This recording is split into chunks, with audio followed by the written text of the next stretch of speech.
그래서 올해 전체적인 내용들을 보면 1그룹에서의 큰 변화는 없습니다. 1그룹에서 큰 변화는 없지만 내년에 이 한양대학교 스포츠 사이언스가 가군에 있던 게 지금 고등학교 2학년 학생들부터 나군으로 옮겨지죠. 그래서 보게 되면 뭐 이런 변화들이 있는데 서울대에서 5명을 이제 수시에서 빼서 정시로 옮겼다라는 것은 합격 관련된 점수가 떨어질 거냐? 저는 떨어지지 않을 거라고 생각을 하고요. 그 다음에 2그룹에서의 변화, 시립대가 가군에서 나군으로 옮겼다. 3그룹도 마찬가지로 변화들이 좀 있는데 비수도권에서는 실기 반영 비율을 올리고 수도권에서는 수능 반영 비율을 올리고 동국대가 실기에서 기본 점수를 줬던 거를 폐지시켰는데 없앴는데 의미는 없다고 저는 보고요.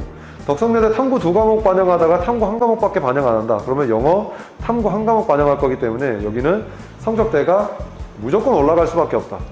그 다음에 서울여대도 마찬가지로 국수 영탐 4개 중에 택 3이었는데 상위 3과목에서 2과목으로 바뀌었다. 그러면 덕성여대, 서울여대 라인이 생길 거냐? 유연성 똑같고 제자리 멀리뛰기 서전트, 벽을력, 매달리기 비슷할 것 같은데 그러면 이 2개의 라인이 생길 것이냐에 대한 생각. 동덕여대가 수능 반영 비율을 올리고 실기 반영 비율을 줄였다. 그러면 성신여대, 동덕여대 라인이 생길까? 라는 고민이 좀 들었었고요. 상명대가 수학을 필수 반영하다가 선택 반영하는 대학으로 바뀌었다. 용인대가 정시에서 내신을 폐지했다. 그래서 수능 반영 비율을 올렸다. 내신 반영 비율이 꽤 있는 대학이었거든요. 내신 변별력이. 근데 내신이 없어졌기 때문에 이제는 어차피 실기 변별력이 없고, 그러니까 여기 용인대는 이제 더욱더 수능 점수가 올라갈 수 있는 요인이 있다라고 하는 것도 알고 계시면 좋을 것 같고요. 고대 세종 제머리 생겼다. 그 다음에 한체대 사체 실기가 이렇게 바뀌었는데 이거를 몇 년 고집하다가 이제 이게 다른 과는 그대로 가는데 사체만 실기가 바뀐 거잖아요. 근데 수시 요강 보니까 이 만점 기준도 높아요. 그러면 수시에서 실기 수준을 좀 볼 것 같아요. 근데 수시에서 실기 수준을 보면 무조건 정시는 제 생각에는 수시보다 실기 수준이 높을 수가 없거든요. 그러면 그 정도의 실기 수준을 보고 좀 더 내리려고 생각을 하고 있습니다. 4번째 그룹도 변화 그렇게 크지 않고요. 여기에서 가장 큰 변화는 올해 저는 가장 핫한 대학은 국민대라고 감히 말씀을 드리고 싶은 게 백분위 반영대학은 수능 변별력이 있고 표준점수 반영대학은 수능 변별력이 없죠. 적죠. 없는 게 아니라. 하지만 일단 국민대학교 자체가 실기 변별력이 있는 대학이기 때문에 이게 정말 이제 실기를 극강으로 잘하는 아이들이 부족한 성적대, 4등급대, 스포츠 산업레저 4등급대, 스포츠 건강재활 마찬가지로 높은 4등급이나 4등급대, 스포츠 교육도 그거보다 더 낮은 성적대에서도 내가 정말 실기만 잘 준비된다면 여기는 무조건 노리고 가야 되는 대학이 되지 않을까라고 생각이 들고요. 그 다음에 5그룹.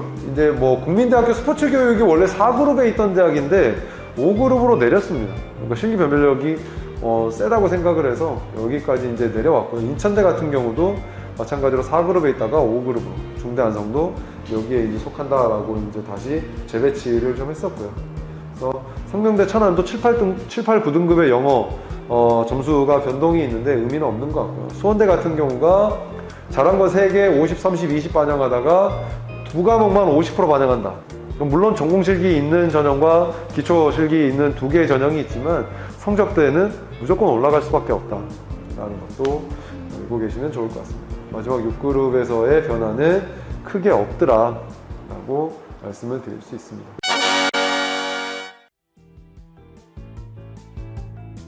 이제 실기에 대해서 얘기를 하면 이런 얘기들을 되게 많이 했죠. 성적부터 올려야 된다. 성적이 대학을 결정한다.